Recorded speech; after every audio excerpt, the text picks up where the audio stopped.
It's been glorious weather for weeks, and you haven't had many videos from me because I've been on wildfires in work. But with this weather, there's been a lot of work done at the allotment over the last garden tour. And in this episode, I'm going to take you for a garden tour in April. And you can see what we did compared to when we did the last one in January last year. And that's coming right up. I'm Tony O'Neill, this is UK Here We Grow, and on this channel we deal with all things gardening, poultry keeping and beekeeping. If you want that perfect garden to relax in or just want to grow your own nutrient dense foods, then start now by clicking the subscribe button and the bell icon to be notified each time we put out new content just like this. So I think we can start with the pond area. As you can see, it's burst into life. We've had frog spawn and frogs mated in here and left their spawn, and that's all hatched into tadpoles, and that's now all in the rock wall of the pond. Now this pond has an amazing little feature in that underneath all these slabs there is a channel for invertebrates and amphibians to get into away from the fish, so we can have a pond that is a multifunctional, so it's a fish pond and a wildlife pond as well. And everything I'm going to talk about today, I'll put links below, and it'll be worth you guys checking out some of those videos for some ideas. As you can see, the hostas are coming back through around, as well as the water marigolds and things like that. And we bark chipped this area off again. And if you remember from the last garden tour, I said I was going to put a path in behind the polytunnel and a supporting wall, which we've also done, so that really finishes this area off. This green netting here is for to shade next door. We cut away a lot of brambles when we first came here, and they didn't want to be able to see through the fence. So what we're going to do this year, though, we may put a load of clematis or something in there to climb over that fence and hide all that horrible green netting, and that'll tidy this area up. Here we've built a seated area as well, as you can see, from some sleepers, so it really finishes this area off. Post here is a small little bird table sat on the top, and that post came from the front of the plot where we had hanging baskets hanging on it, and I thought it would become a good bird feeder to hang things up and bring in some more wildlife around the area there. So down the tunnel end you can see some of the comfrey coming up. Now last year where I'm stood, which is by the pond here, we had comfrey plants. I've dug them up and they have been moved over here. So we've got a row of comfrey in along there as well, which is all coming up. I got a few weeds, and just to the right of that we've got a load of kale, which is Cava de Nero, and it's all going to seed. So at the moment the bees are loving that, so I've left it in place. I don't need to remove it just yet. I'm going to let the bees have their fill on that as we go. This section here is where the asparagus was planted, and as you can see we've got some spears coming through the ground already. There's quite a lot in some of these rows. I've got some weeds I've got to deal with here, but if you notice to the right of it where that tarp is down on the floor, there are two greenhouses missing. Now we've moved those out of the way, so I've gained an extra 8 feet there, and in that area I'm going to be growing some sunchokes, and also we're going to be putting in some other tall plants like corn or something like that. So we'll do like a half share bed or something like that, and we put a block of corn in there. So coming around to the tunnel now, the tunnel's in a right mess, guys, but we'll talk about this as we go. Right along that wall there I've got a lot of work to do. I've got to amend the beds in here and everything. I just haven't got around to it because I've had lettuce in here that was self-seeded out the front last year, and I transplanted them some in here. We've been eating it most of the winter, and we no longer need it, so that'll be coming out very shortly. As you can see there, I've got some seedlings that need potting on, and the grapes are starting to come and they are starting to shoot up, so we'll have to start pruning them shortly. Now if you notice, all the wrapping is gone from here. The banana guys I don't think made it, and here's me unwrapping it, and it was absolutely soaking. But now the basil plate there is actually still solid. So what I've done is cut it back to that basil plate, and I'm hoping it'll throw a side pup, but I very seriously doubt it. If it does next year, I am going to lift the plant and take it home rather than leave it in a tunnel. But I think it's answered the question. A dwarf Cavendish just won't last in a tunnel no matter how much insulation you give it. Here we got a load of tomato seedlings. They're ready, or will be ready very shortly, to get into the beds when I've done those. We've got an apricot here which is doing well, and we've got some josterberry cuttings which are obviously taken there, and we have some red currant cuttings. We've got some dahlias in the background there. All our corn is up, which is good. We have the lemongrass there, got absolutely battered by the heat, but it is showing signs of green, so that's good, we haven't lost it. We got some geraniums and some fuchsia cuttings there that I want for some hanging baskets, and we've got a load of herbs for a herb bed that we're going to be making, and that'll be an upcoming episode. In here we've just got some plants. As you can see, I've lost a few from the heat. We've got some more tomatoes over there, and some cucumbers and some brassicas here that need potting on and what have you. And we've got some lemon tree cuttings there that have taken as well, which is good. Roses all here, all starting to bud up and chuck out some leaves. So all three of the roses we planted the other day are all doing really well. Our tulips here are going over now, and we'll let them die right back to feed the bulbs ready for next year. We dug this area now ready, and that's had manure on it all winter.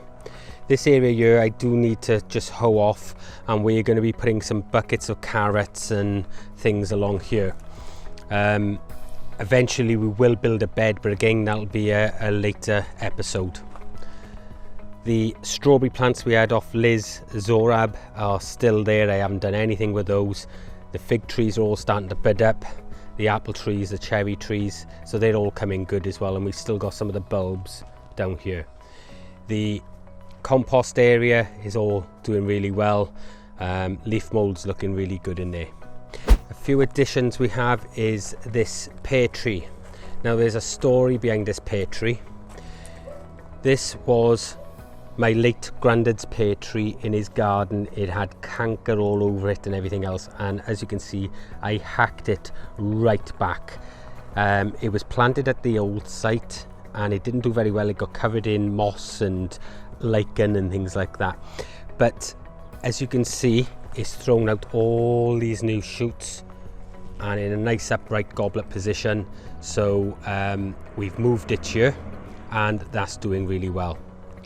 All the garlic, the elephant garlic, all doing really good, and Liz's little white currants are down there. Now another addition you may see here is we have some standpipes, and you guys haven't seen this yet, but we have water that runs from the IBCs at the polytunnel.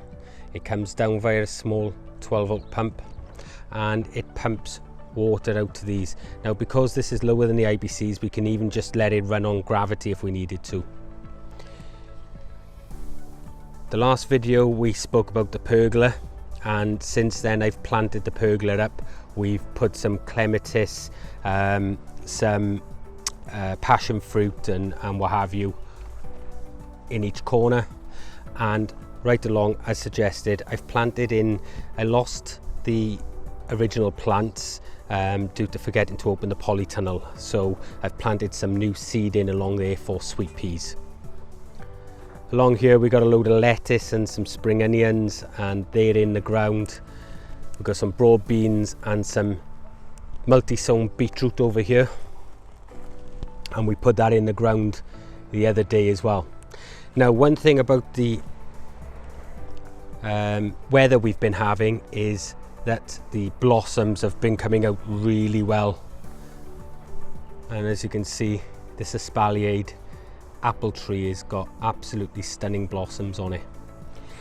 Another couple of additions are these two apple trees here, and they came from my old plot. And just for reference, guys, I'm shutting that old plot down. The only thing I was keeping up there was the poultry, and due to the problems that are continually happening there, I've decided to knock the poultry on the head for the time being. So all my poultry are now gone, and eventually I will put some new poultry maybe here or somewhere else. I haven't decided yet, but we cut these down. These are on a semi-dwarf fruit stock, so they can get to about 12 feet, but I'm keeping them managed at around about 8, and we're cutting them down. But I thought we were going to lose all the leaves on them because I moved them very late. In fact, it was only a few weeks ago, but they seem to be doing okay. We painted the back of this fence as well, and that grate there will be trailed along that fence on wires now it's painted. One other thing we did here, this bed, or this part of the plot here, has been sectioned into 4 quarters, as you can see. So now we have 4 separate beds here, which we didn't have before, and that allows us just to separate things off, or if you want to be able to sow different crops and rotate our beds, then we can do that. Again, we've got a tap right the way down here as well, and this means that we have a tap every sort of 10 or 15 feet up the plot, as you can see, and that allows us to chuck a short extension on.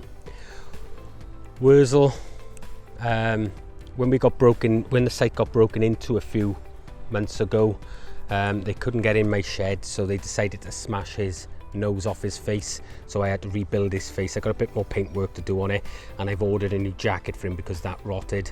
As you can see, his arm is off at the moment. To get the jacket on and off, we had to cut the arm and then put these little cleats. The arm is down there on the floor at the moment. This bed here is going to be for my giant beans, and this is in a V formation, so the beans grow outwards rather than in like an A formation, as you can see. Supported on some scaffolding poles, and that's painted black, so that's all ready to go. There is a lot of manure under there which will aid in keeping that moist. And this year I am direct sowing my beans. They will be sown this week, which will mean that they should come up over the next few weeks at the end of the frost. I'm not sowing them in modules or in pots like I normally do. I'm going to try direct sowing them this year. Likewise with this one, we've done an A-frame on this one, again using the scaffolding posts that are here, but as you can see, we've got an A-frame, and these are going to be for our normal French beans, and again we treated this trench exactly the same. Here we've got some potatoes, which is rare for me. As you guys know, I'm an advocate of planting them in buckets, and I will still be doing potatoes in buckets, but this is for another trial that will be shown later on in the year. And what we have here is 6 rows of Sapo Mira and 2 rows of Cara. We will put another row of Cara in here, and the containers will be where that chard is that needs pulling up. This manure here is what was left of the last load of manure, and we had another 5-ton load dropped off there, so that's the 5th load of 5 tons. So that's 25 ton of manure have gone on these plots, or will have gone on these plots this year. Now we may not use all of that, it'll end up in some of the compost bays and things like that, but I mean, this area's added here. I just need to turn this over ready for the marrows. This is where the marrows are going this year, in this area. The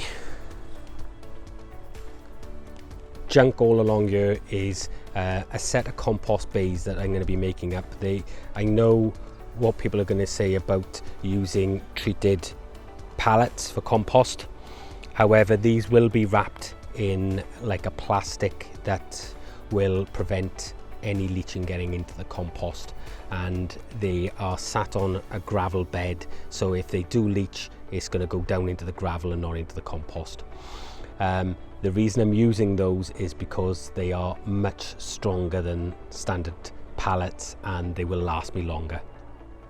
And there's going to be an upcoming video, hence the reason there is all sorts of stuff here. There is wood chips there and some old cuttings of some of the trees that we've had here. There's bags of straw which came from around the banana. There's some silage in there that came from one of the manure beds, one of the manure piles that wasn't quite ready. The 2 greenhouses were moved down to here. That's still on the plot that doesn't belong to me. Okay, let's go and have a look at the fruit. Well guys, as you can see here, the red currant and the Josta berry are doing very well. Everything's in leaf now down here. I've still got some weed to sort out. There's some carpet here or underlay here on the floor. It's not meant for up on there, but the wind has blown it up there. It's meant for this path. I'm going to put underlay on the paths and cover them with bark chip to help prevent this stuff from going into all the paths. But I've still got to get down here and get this done. As you can see though, the red and black currants are already in flower. Honeyberries are doing fantastic. They are shooting up, so we should get good crops on them this year, and hopefully they'll do really well.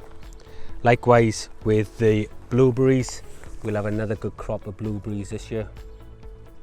But I've really got to get control of this weed in here that grew from next door.